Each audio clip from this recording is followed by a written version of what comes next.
dia, boa tarde, boa noite, tudo bem? Eu espero que sim. Galera, faz tempo que eu não consigo gravar vídeos longos porque não tem me sobrado tempo, mas bora lá que esse vídeo vai estar muito bom.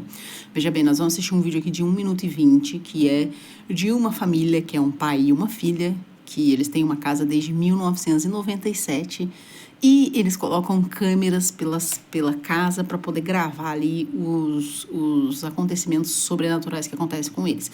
Então, a gente vai assistir um aqui de 1 minuto e 20. Depois disso, eu vou contar uma história. Nós vamos aí acompanhar uma história do Henry Croft, que foi um cara que nasceu em 1880, mas ele assombrou uma família.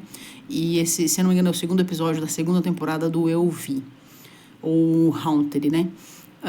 Bora lá para esse primeiro vídeo. Depois vocês me contem o que vocês acharam. Eu, sinceramente, não acho que isso daqui seja nenhum truque de edição, porque eu já ouvi falar desse tipo de coisa em outros locais, outras pessoas falando desse tipo de coisa acontecendo. Então, bora pro vídeo. Ó, a menina tá saindo do quarto. Ela tá indo como se fosse pra saída da casa, né? Ela vai colocar o casaco e algo puxa ela, ó. Tá vendo? Puxa ela pelo casaco. Ela cai, tira o casaco e sai correndo. Sai correndo não, né? Ela fica, tipo, assustada, né? Ela fica olhando, tipo, meu Deus, o que é isso, né? E daí ela vai passar, daí ela sai correndo. E a assombração vem junto com ela, como se fosse... Tipo assim, dá pra ver na câmera que é uma coisa muito sinistra e assustadora, sabe? E eles gravam tantas coisas como portais se abrindo, a câmera, tipo, ela tá gravando em um lugar, de repente ela fica escura, daí a outra câmera tá gravando que essa câmera sumiu, depois ela aparece em outro lugar. Então, tipo, ali onde eles moram tem alguma coisa muito esquisita. Eu só acho que por vezes eles pegam ali tabuíde, sabe? Algumas coisas assim pra conseguir se comunicar, né? Mas eu não acho isso muito seguro, né? Bom, agora que acabou o vídeo, vocês viram aí que tem alguma coisa, algum espectro ali que se materializa, né? O que é muito sinistro, né? E daí vamos para a história do Henry Croft. O que acontece? O Henry Croft foi um magnata da madeira e mineração, nascido na Austrália, na ilha de Vancouver, entre 1880 e 1900. Nascido na Austrália, Croft mudou-se para a Inglaterra. É na Inglaterra que se passa a história do Eu Vi.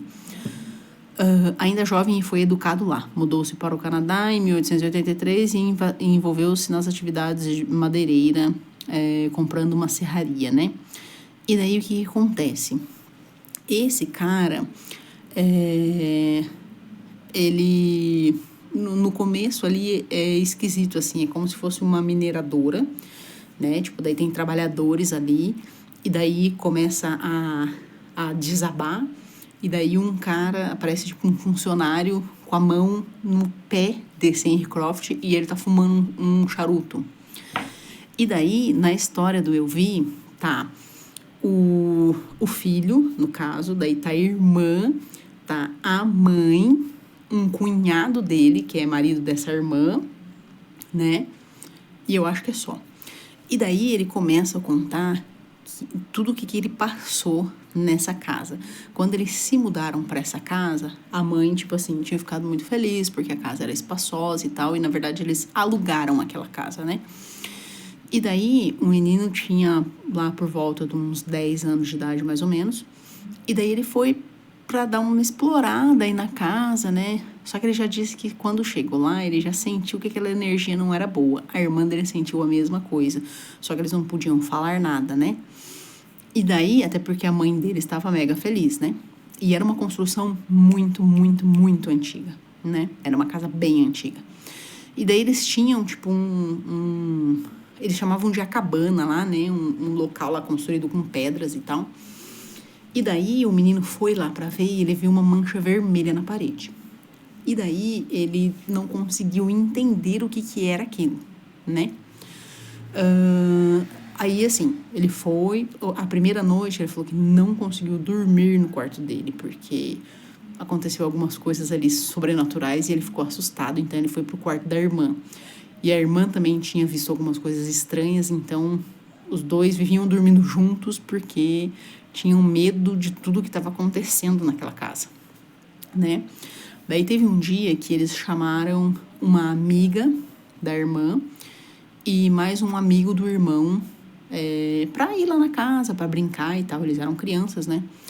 E daí disse que quando eles entraram na casa, os objetos começaram a voar e, tipo assim, os móveis caindo e tal. Daí eles ligaram pra mãe, avisando o que tinha acontecido, e nisso a mãe voltou correndo para casa. Só que eles ficaram com tanto medo que eles estavam indo para casa dessa amiga da irmã e eles simplesmente saíram correndo, porque tipo, eles estavam com medo de ficar na casa, então eles queriam ir para casa dessa amiga. E, pasmem, a menina sofreu um acidente indo para a própria casa, né? Um carro atropelou ela e ela acabou vindo a falecer. Tanto que a mulher fala, tipo assim, poxa, será que se eu não tivesse convidado essa minha amiga, isso não teria acontecido? Né? Tipo assim, é como se algo tivesse que acontecer de ruim com alguém e ela se culpa, ela carrega aquela culpa, tipo, se eu não tivesse convidado a minha amiga, isso não teria acontecido, né?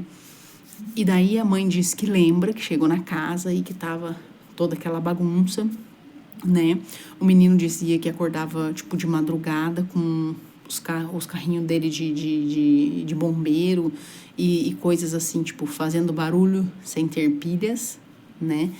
E tanto ele quanto a irmã diz que vinham um homem sentado na cadeira e tinham como se o cara estivesse fumando um charuto, né? E o cara na época usava chapéu aí também. Então, tipo assim, era com toda certeza o espírito do Henry Croft, né? E porque assim, o Henry Croft foi o que fundou aquela casa, né?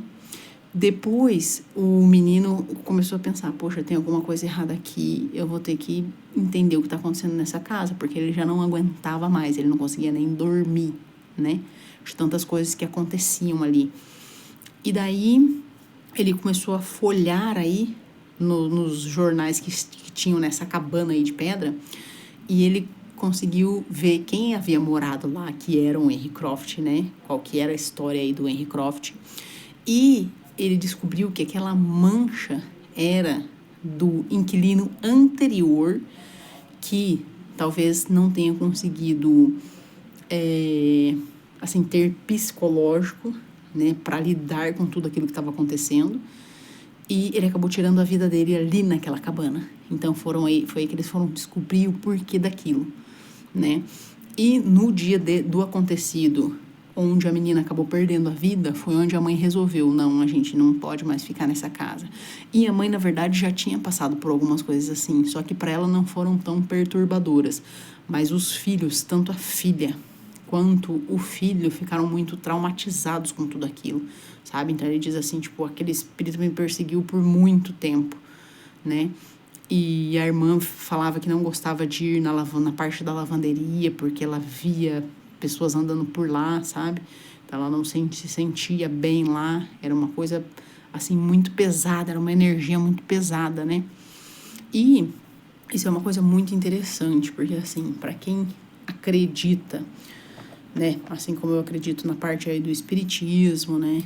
E assim, do desencarne e dessas coisas, né?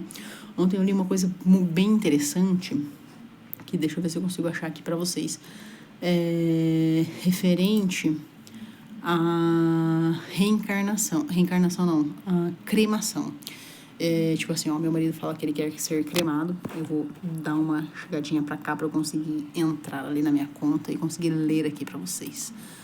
Ele fala que ele quer ser cremado, né? E daí eu acabei lendo aqui uma história que eu falei, gente, talvez isso, assim como a história do Henry Croft é como se ele estivesse muito apegado às coisas materiais, por isso, tipo, ele estava muito apegado à casa, por isso que ele não conseguiu sair deste plano, digamos assim, né? Então ele ficava ali para poder, sei lá, atormentar as pessoas que estavam na casa, né? Como se sentisse que eles estavam invadindo a casa dele ou coisas assim, né? Que é o que acontece muitas vezes aí com com espíritos que ficam presos nas casas, né? Tipo assim, e isso é muito interessante porque, assim, me parece que até a própria inteligência artificial, achei um vídeo, vou tentar trazer ele aí também, que é de um rapaz que pergunta aí para a inteligência artificial, e a inteligência artificial fala justamente isso daí, né? Que a gente tem ali uma consciência, né? Meu Deus, eu não sei porque ele fica passando pro lado, eu não vou conseguir ler. Não, eu vou dar um pause aqui para eu conseguir ler. Veja bem, a cremação precisa respeitar o tempo da alma. Em 2021, Renato faleceu repentinamente aos 48 anos, vítima de um infarto fulminante. Era um homem ativo, amoroso, mas ainda muito ligado à vida material. Por decisão da família e por desejo expresso em vida, né? Seu corpo foi cremado em menos de 24 horas após o óbito. Meses depois, sua esposa, inconsolável, procurou um centro espírita em busca de paz. Durante uma reunião mediúnica, recebeu uma comunicação que a deixou em lágrimas. Renato ainda estava perturbado. Ele relatava que no momento da cremação sentiu-se preso ao corpo, sem compreender o que acontecia. A ligação fluídica ainda não havia se rompido e a dor do desprendimento físico foi intensificada pela rapidez do processo. Ou seja, pessoas que são muito ligadas à vida material, fica difícil para elas entenderem o que está acontecendo, né? Então, tipo assim, o Henry Croft mesmo, eu acho que ele não aceitou o que aconteceu com ele, né? Por isso que ele estava tão ligado àquela casa, né? E era assim, tipo, era um espírito muito forte, assim, ó, porque ele conseguia mover o menino da cama, ele conseguia trazer objetos. O menino gostava de pesca, e ele fala, gente, o anzol foi parar, tipo, ao lado da minha cama, de onde eu tirei, tipo, eu tava deitada assim, ele tirou os pés da cama e pisou em cima do anzol. E a mãe dele fala, eu me lembro que eu tive que te levar pro hospital, porque, tipo, ele pisou com muita força em cima do anzol, e aqueles anzol que tem um negocinho assim, né? E aquilo entrou no pé dele de uma maneira que o anzol ficou preso. Tipo, ele teve que fazer uma mini cirurgia para tirar aquele anzol, né?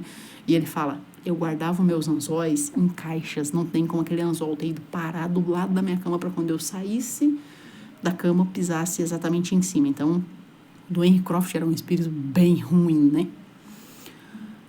O espiritismo ensina que, após a morte, o espírito nem sempre se desliga imediatamente do corpo. Tudo depende do seu grau de evolução, do tipo de morte e do apego à matéria.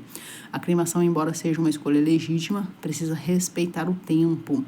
Emmanuel recomenda com sabedoria um intervalo mínimo de 72 horas para que o desligamento espiritual ocorra com serenidade. A ciência, por sua vez, estabelece prazos legais e critérios rigorosos para o diagnóstico da morte encefálica e reconhece a cremação como um método limpo e sustentável. Mas o que a ciência não vê é o que permanece além do corpo. A ciência, para ela, assim, acabou ali, né? Então, para eles não tem... Isso não existe, né? Então, quanto mais rápido fizer, mais seguro será, né? No plano emocional, cada família vive o luto à sua maneira. A escolha entre enterrar ou cremar deve sempre considerar não apenas os valores da família, mas, acima de tudo, o desejo do ente querido desencarnado. É um último gesto de amor e respeito. Eu falo que eu quero ser cremada também. Eu acho que eu não tenho apego ao mundo material, né? Tipo assim, é uma coisa assim, dinheiro com certeza todo mundo quer, mas, tipo assim, eu não tenho uma ganância, ou tipo assim, pra mim tem, não tem, tá tudo bem, entendeu? Tipo, eu não sou muito apegada a coisas materiais, né? Então, mas depois que eu li isso, eu fiquei pensando, puxa vida, será? Ou, tipo assim, será que eu não peço um intervalo de pelo menos as 72 horas para que isso aconteça, né? Sabendo disso. Hoje a esposa de Renato leva sua história como alerta. Ele foi amparado, ele foi acolhido por mentores espirituais e segue em tratamento no plano maior. Mas o sofrimento vivenciado poderia ter sido evitado. Que a pressa nunca nos roube a compaixão e que saibamos que, mesmo depois da morte, a caridade continua sendo o caminho mais seguro para a paz. Então, assim, serviu como um exemplo, né? Tipo assim, talvez a gente tenha que conversar mais sobre isso, né? E assim como eu falei, eu gostaria de ser cremada, mas talvez eu peça para que espere o tempo certo para que esse tipo de coisa não aconteça, né? Bom, pessoal, esse foi o vídeo. Espero que tenham gostado. Se gostou, deixe seu like, se inscreva no canal. A gente começou ali com uma história do pessoal que tem a casa desde 1997. Eles continuam gravando vídeos onde dá para você ver que tem atividades paranormais naquela casa, né? Na maioria dos vídeos que eu vi, o cara sempre pergunta, o espírito sempre pergunta, onde está a Mary? É como se alguma coisa tivesse acontecido com a mulher daquele homem e aquele homem não conseguisse sair daquela casa enquanto ele não descobrisse o que aconteceu com a esposa dele, entendeu? Bom, esse foi o vídeo, espero que tenham gostado e até o próximo vídeo.